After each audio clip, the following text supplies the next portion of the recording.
कहानी की शुरुआत में हम 5 दोस्तों को देखते हैं जो एक बैंड शो के लिए मेक्सिको जा रहे थे। ये लोग अपने साथ गाड़ी में ढेर सारा गांजा भी लोड करके रखे थे ताकि मेक्सिको पहुंचकर ये लोग वहां गांजा बेच सकें। यहाँ हम इस कहानी की मेन कैरेक्टर एरिन को देखते हैं जो अपने दोस्तों के साथ काफी खुश थी और ये लोग टेक्सास के वीरान इलाके से गुजरते हुए गाने गाकर सफर को एंजॉय कर रहे थे। तभी अचानक उनकी गाड़ी के सामने एक लड़की आ जाती है। ये लोग उस लड़की को किसी तरह से बचाकर अपनी गाड़ी रोक लेते हैं। एरिन उस लड़की से पूछती है कि क्या तुम ठीक हो, लेकिन वो लड़की बिना कोई जवाब दिए आगे की तरफ जाने लगती है जैसे कुछ हुआ ही नहीं हो। ये देखकर ये लोग समझ जाते हैं कि ये लड़की किसी मुसीबत में है, इसलिए एरिन और उसकी दोस्त गाड़ी से निकलकर उस लड़की के पास जाती है। यहाँ हम देखते हैं कि वो लड़की अपने आप से ही बात कर रही थी और कहती है कि ये जगह बहुत ही खतरनाक है, इसलिए मुझे घर जाना होगा। एरिन इस लड़की की बातों को इग्नोर करते हुए उसे अपनी गाड़ी में बिठा लेती है। अब ये लोग आगे बढ़ते हुए एक मीट कंपनी के सामने से गुजरते हैं और उस कंपनी को वो लड़की भी देख लेती है, जिसे देखकर वो लड़की रोने लगती है और कहती है कि तुम सब गलत रास्ते पर जा रहे हो। ये कहते हुए वो लड़की गाड़ी के ड्राइवर पर हमला कर देती है और जबरदस्ती उसे गाड़ी को रुकवा लेती है। वो लड़की रोते हुए कहती है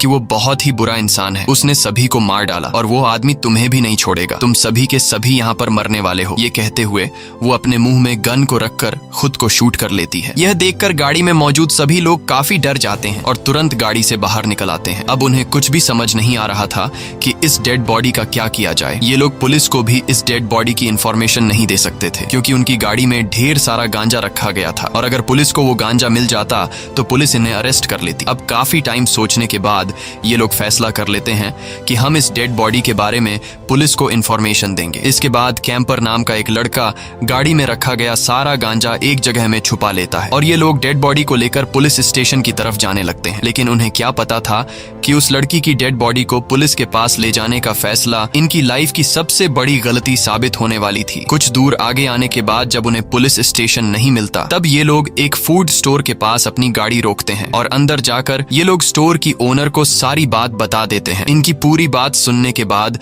वह लेडी पुलिस स्टेशन को कॉल करती है और एक ऑफिसर से उसकी बात हो जाती है, जिसके बाद वह लेडी कॉल काट कर इन लोगों से कहती है कि तुम्हें डेड बॉडी को लेकर पास की एक फैक्ट्री में जाना होगा जहां तुम्हें पुलिस ऑफिसर मिल जाएगा। ये सुनकर इन्हें काफी अजीब लगता है कि पुलिस यहाँ खुद क्यों नहीं आ रही, लेकिन अब इनके पास कोई और रास्ता भी तो नहीं था, इसलिए ये लोग गाड़ी स्टार्ट करके जंगल के रास्ते से होते हुए उस पुरानी फैक्ट्री तक पहुंच जाते हैं। लेकिन उन्हें वहां कोई भी पुलिस ऑफिसर नहीं मिलता और हैरानी की बात तो ये थी कि वह फैक्ट्री बिल्कुल भी खाली थी। अब यहाँ किसी को भी समझ नहीं आ रहा होता कि इन्हें क्या करना चाहिए। तब मॉर्गन कहता है कि हमें बिना पुलिस को बताए इस डेड बॉडी को यहीं पर छोड़कर जाना चाहिए। ये सुनकर सभी को मॉर्गन की बात बिल्कुल ठीक लगती है, लेकिन एरिन ऐसा करने से साफ साफ इनकार कर देती है। वह कहती है कि इस लड़की की भी फैमिली होगी और वह उसका इंतजार कर रहे होंगे, इसलिए हमें इस डेड बॉडी को यहीं पर फेंक कर नहीं जाना चाहिए। अब एरिन की बात को मानते हुए सभी वहीं पर उस पुलिस ऑफिसर्स का वेट करने लगते हैं, पर तभी उन्हें पीछे फैक्ट्री में कोई भागता हुआ नजर आता है। अंदर जाने पर इन्हें वहां पर एक छोटा लड़का मिलता है। वह बच्चा इन्हें बताने लगता है कि पुलिस ऑफिसर यहाँ पर नहीं आएगा और वह पुलिस ऑफिसर इस वक्त अपने घर पर होगा।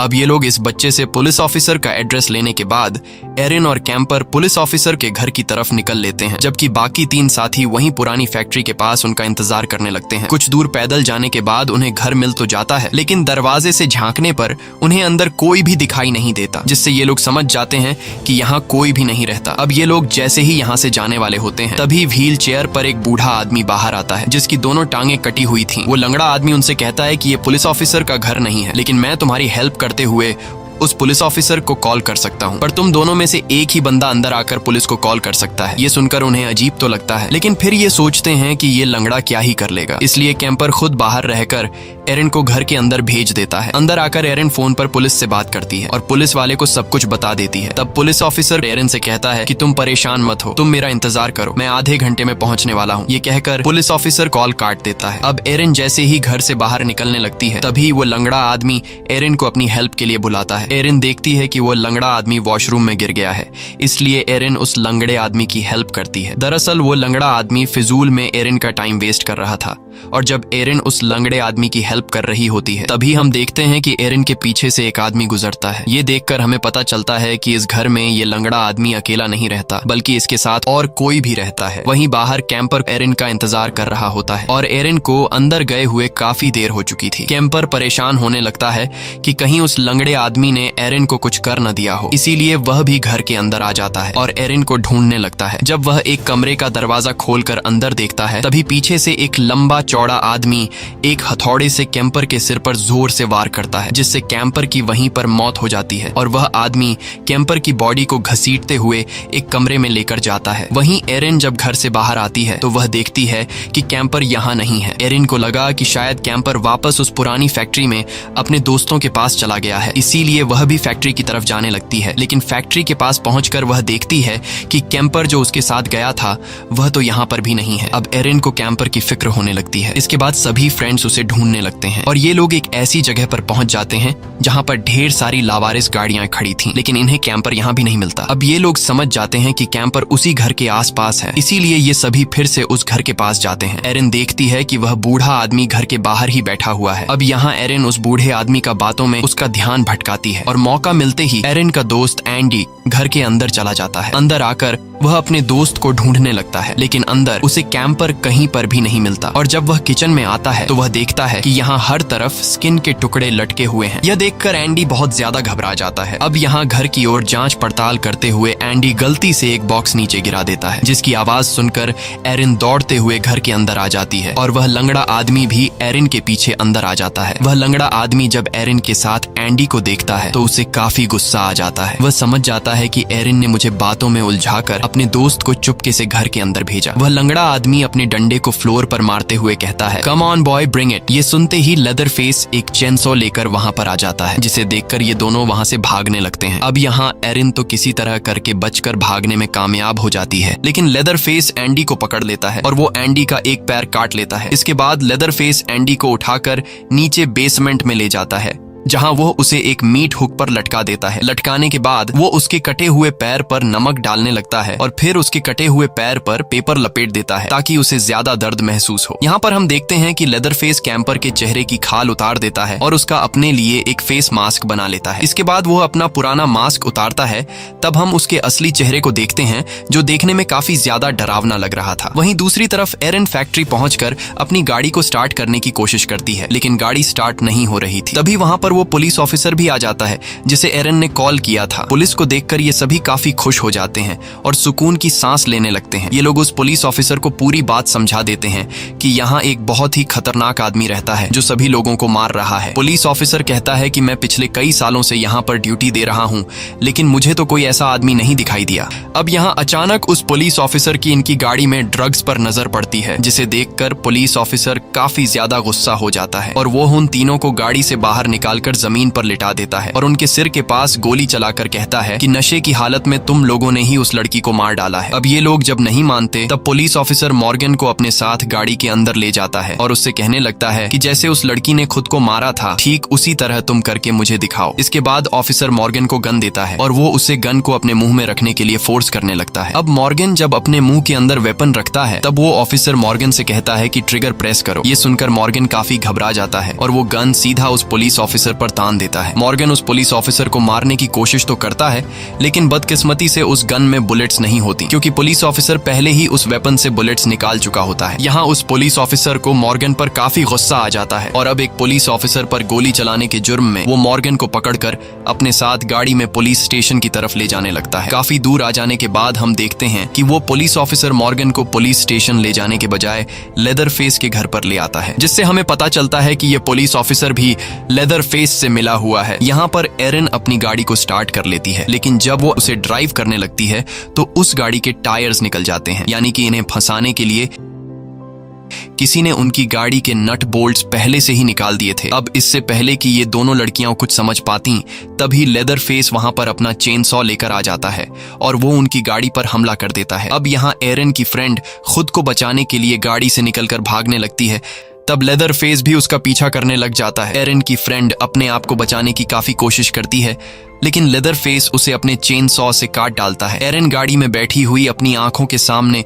ये सब कुछ देख रही होती है। तभी एरन देखती है कि लेदर फेस ने उसके फ्रेंड कैंपर का चेहरा पहना हुआ है। ये देखकर एरन काफी ज्यादा घबरा जाती है और एरन अब जंगल की तरफ भागने लगती है। तब लेदर फेस भी उसका पीछा करने लग जाता है। एरन भागते भागते एक कैंप वैन के अंदर पहुंच जाती है। इस वैन के अंदर 2 औरतें थीं। एरन उन दोनों को लेदर फेस के बारे में बताती है और कहती है कि वो आदमी बहुत ही खतरनाक है, वो हम सभी को मार देगा। लेकिन यहाँ हम देखते हैं कि वो 2 औरतें डरने के बजाय हंसने लगती हैं और वो यंग लेडी कहती है कि लेदर फेस एक अच्छा इंसान है, वो किसी को भी नुकसान नहीं पहुंचा था। साथ ही यहाँ हम देखते हैं कि इन 2 औरतों का बिहेवियर काफी अजीब सा है, जैसे इन्हें कुछ भी पता नहीं हो कि लोगों से किस तरह बात की जाती है। अब यहाँ वो यंग लेडी एरन को चाय पिलाती है और एरन बिना कुछ सोचे समझे चाय पी लेती है। एरन इन 2 औरतों से कॉल करने के लिए फोन मांगती है, लेकिन वो यंग लेडी कहती है कि हमारे पास कोई भी फोन नहीं है। इसके बाद वो यंग लेडी अपने बच्चे को चुप कराने के लिए जाती है और तभी एरन की नजर एक फैमिली फोटो पर पड़ती है, जिसमें वही लड़की अपने बच्चे को लेकर खड़ी थी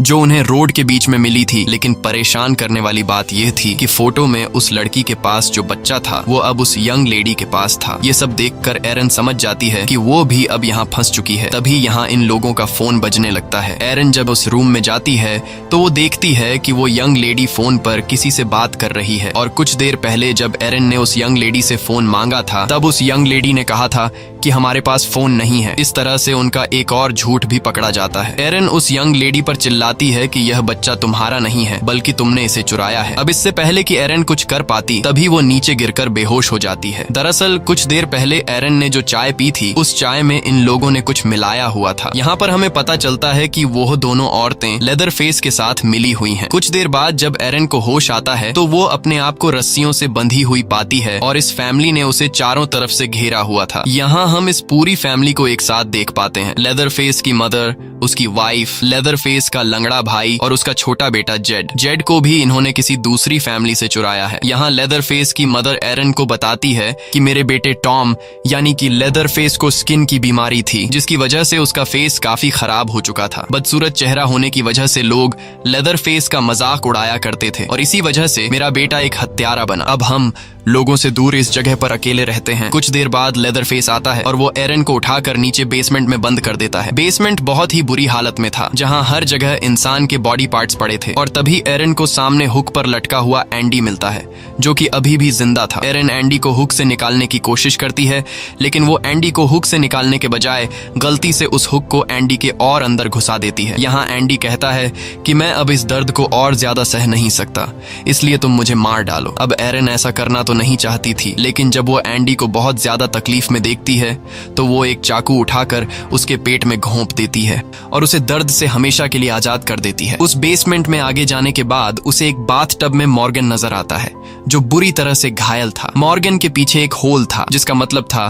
कि उसे भी लटकाया गया था। मॉर्गन बहुत ही तकलीफ में था। एरन जैसे तैसे करके उसे बाथटब से बाहर निकालती है और तभी वो बच्चा वहां पर आ जाता है जो बच्चा इन्हें फैक्ट्री में मिला था। वो बच्चा इनके लिए खतरा नहीं था बल्कि वो इनकी हेल्प करना चाहता था। वो बच्चा इन दोनों को अपने पीछे लेकर जाता है। बच्चे की मदद से दोनों एक सीक्रेट रास्ते से वहां से बाहर निकलने लगते हैं लेकिन तभी लेदर फेस उन्हें देख लेता है और वो अपना चेन सॉ लेकर तेजी से उनके पीछे दौड़ने लगता है। अब यहाँ वो बच्चा इन दोनों को एक सीक्रेट रास्ते से बाहर निकालने लगता है। मॉर्गन तो जैसे तैसे करके बेसमेंट से बाहर आ जाता है लेकिन जैसे ही एरन बाहर निकलने वाली होती है तभी लेदर फेस उसका पैर पकड़ लेता है और वो एरन को नीचे की तरफ खींचने लगता है। लेकिन यहाँ वो बच्चा लेदर फेस के हाथ पर काट लेता है जिस वजह से लेदर फेस के हाथ से एरन छूट जाती है और एरन भी जल्दी से बेसमेंट से बाहर निकल आती है। अब यहाँ एरन एंडी को अपने साथ लेकर सामने के एक पुराने घर में छिप जाते हैं लेकिन लेदर फेस उनका पीछा छोड़ने का नाम ही नहीं ले रहा था और वो भी उनके पीछे इस पुराने घर में आ जाता है। एरन जल्दी से मॉर्गन को अलमारी में छिपा देती है और खुद भी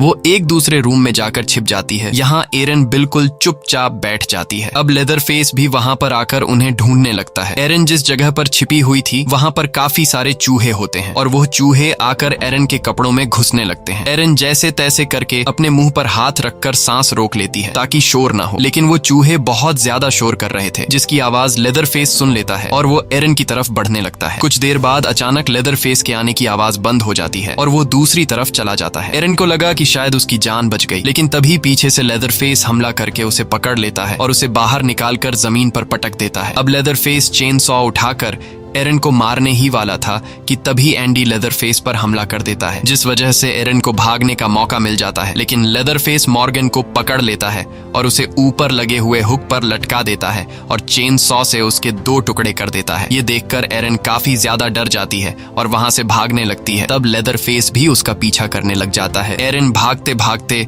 सामने लगे फेंस की तार को पार करके निकल जाती है, लेकिन जब लेदरफेस उस फेंस की तार में से होते हुए निकलता है तब उसका पैर उस फेंस की तार में फंस जाता है, जिससे वो नीचे गिर जाता है और गलती से उसकी अपनी ही चेन सॉ उसके पैर पर चल जाती है, जिससे वो बुरी तरह से घायल हो जाता है। एरन भागते हुए एक रोड पर आ जाती है और तभी सामने से एक गाड़ी आती है, जिसे एरन रोक कर मदद मांगती है, लेकिन वो गाड़ी वाला एरन को इग्नोर करके चला जाता है, क्योंकि उसे पता था कि यह जगह बहुत ही खतरनाक है। अब एरन मायूस होकर रोड के दूसरी तरफ भागने लगती है और भागते भागते वो एक कंपनी के सामने आ जाती है। एरन जल्दी से उस मीट कंपनी के अंदर जाकर एक बड़े से मीट के अंदर छिप जाती है और कुछ ही देर बाद लेदरफेस भी एरन का पीछा करते हुए वहां पर पहुंच जाता है और वो एरन की सिसकने की आवाज सुन लेता है। तभी पीछे से लेदरफेस चेन सॉ से उस मीट पर हमला कर देता है, जिसके अंदर एरन छिपी हुई थी। अब एरन समझ जाती है कि लेदरफेस उसका पीछा नहीं छोड़ेगा, इसलिए वो लेदरफेस से लड़ने का डिसाइड करती है। वो सामने रखा एक क्लीवर उठाकर अलमारी में छिप जाती है और जैसे ही लेदरफेस उसके सामने आता है,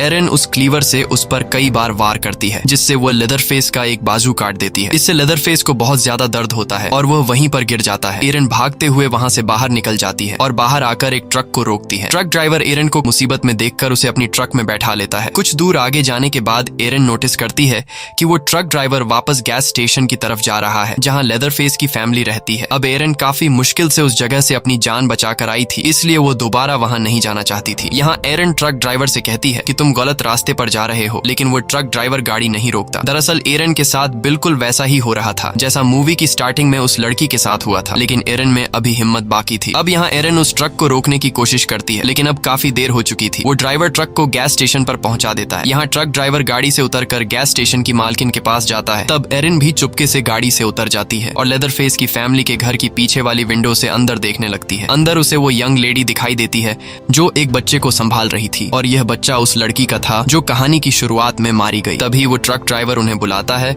और उसकी बात सुनने के लिए वो सभी ट्रक ड्राइवर के पास चले जाते हैं। अब मौका देखते ही एरन जल्दी से अंदर जाकर उस बच्चे को उठा लेती है। यहाँ हमें पता चलता है कि वो ट्रक ड्राइवर भी उसी फैमिली के साथ मिला हुआ था, इसीलिए वो एरन के लिए गाड़ी नहीं रोक रहा था। वो ट्रक ड्राइवर उन लोगों को बता देता है कि मैं उस लड़की यानी कि एरन को वापस लेकर आया हूँ। अब वो यंग लेडी जब वापस रूम में आती है तो वो देखती है कि वहाँ बच्चा नहीं है, क्योंकि एरन उसे वहाँ से लेकर भाग चुकी थी। अब उस ट्रक ड्राइवर के बताने पर वो पुलिस ऑफिसर जो इसी फैमिली का मेंबर था, वो ट्रक को चेक करने लगता है, लेकिन अंदर उसे ट्रक में एरन दिखाई नहीं देती। दरअसल एरन उसी पुलिस ऑफिसर की गाड़ी में बैठी होती है। अब इससे पहले कि वो पुलिस ऑफिसर कुछ समझ पाता, तभी एरन गाड़ी स्टार्ट करके जोर से उस पुलिस ऑफिसर को टक्कर मारकर नीचे गिरा देती है। अब यहाँ एरन भागने के बजाय गाड़ी को रिवर्स करती है और उस पुलिस ऑफिसर को फिर से कुचलती है और फिर आखिरी बार उस पुलिस ऑफिसर पर गाड़ी चढ़ाकर उसे कुचल कर मार डालती है। अब एरन अपनी जान बचाकर निकलने लगती है, लेकिन तभी बीच रास्ते में लेदरफेस चेन सॉ से उस पर हमला कर देता है। पर लेदरफेस एक हाथ से एरन का कुछ भी नहीं बिगाड़ पाता और फाइनली